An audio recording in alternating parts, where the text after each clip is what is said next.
In line with Article 95, subsection 4C of the Constitution that mandates the National Assembly to oversight national revenue and expenditure, the House departmental committees have been meeting the ministries, departments and agencies under their oversight purview for budget implementation monitoring for financial year 2023-2024.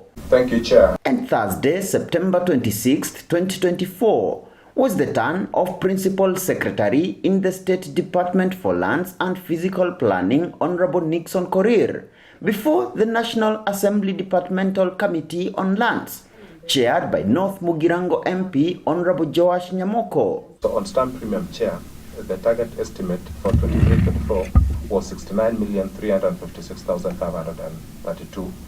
And the revenue collectors was 44,750,974, with a variance of 24,605,558. I'm not saying that these are static or they are fixed figures, but we are trying to say that you had anticipated. So there was an expectation that you were to collect this, but you are not able to do that. Just only that understanding. It is not a constant figure.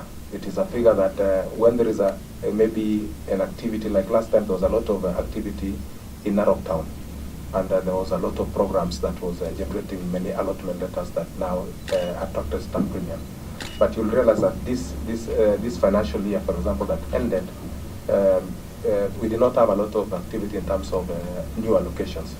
Most of the activities that we had was settlements, and we were issuing titles for the settlement schemes. According to the PS, the State Department for Lands had obtained exchequer funding totaling 7.7 billion Kenya shillings against an approved allocation of 7.98 billion in the financial year 2023-2024. Additionally, the State Department had collected revenue totaling 12.9 billion Kenya shillings in the 2023-2024 financial year, surpassing its initial target of 10.7 billion Kenya shillings. The PS also told the committee that the State Department had pending bills totaling 141.9 million in the financial year 2023-2024.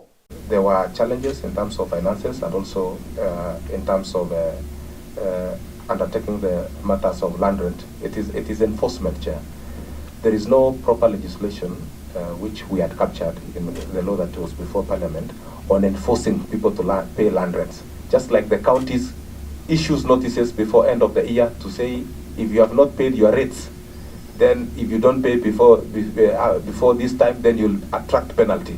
And if you don't pay, there is a way mechanism that, and there is incentives that even the county says, if you want to pay within period of time, then we will remove the penalties. So we don't have that provision in the current legislation, and we had provided we had provided the reviews and everything in there. So that is the challenge that we have in achieving this land rents target. Sometimes because people pay, we achieve. Sometimes because they don't pay, we don't achieve, like in this case. During the meeting, the committee members also sought a progress report on other undertakings by the State Department, including the nationwide digitization process of land registries and issuance of title deeds. Looking at the programs, I don't see much of Mombasa. Mombasa is one area where there's a lot of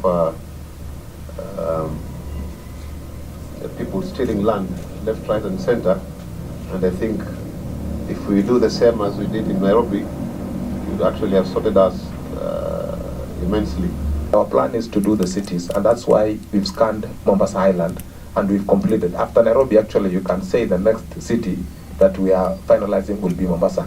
We had also a challenge of the cadastre because this digitization, the previous one, you remember I appeared before this committee and there was an argument of when did the digitization start. It started sometimes back, maybe during Ngilu time, but never picked. The actual digitization that we are continuing now is the one that was started in 2018. The issue of the schemes, settlement schemes in Tana River, Kipini settlement scheme, we are waiting for the title, and the Lili settlement scheme, and the Bubesa B. We are waiting for the titles, but I don't know, because it was in the 2023-2024.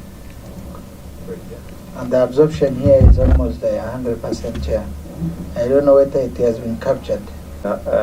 Kipini, the 1,200 titles that we have talked about here, we have indicated is for Kipini.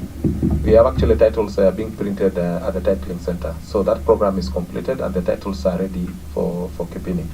So on that one, I think on the issue of community land, Honorable Chair, I think Honorable Wario knows that we've had a lot of challenges to and fro together with the community there. And we have actually cleared 2 community lands that are in the process of registration. So it's just because of those timelines, the gazettements and the rest. I think that one, there is no dispute about the two community lands. We still have a scheme on land exchange program for Koibem and Chepkumia. I would still want to know how to go about that so that those people can be compensated and also get the titles. We are trying our best to ensure that we sort out those issues that are within us as a ministry so that we can be able to release the titles, and also in terms of mediating the community so that we can be able to support them and also process their documentation.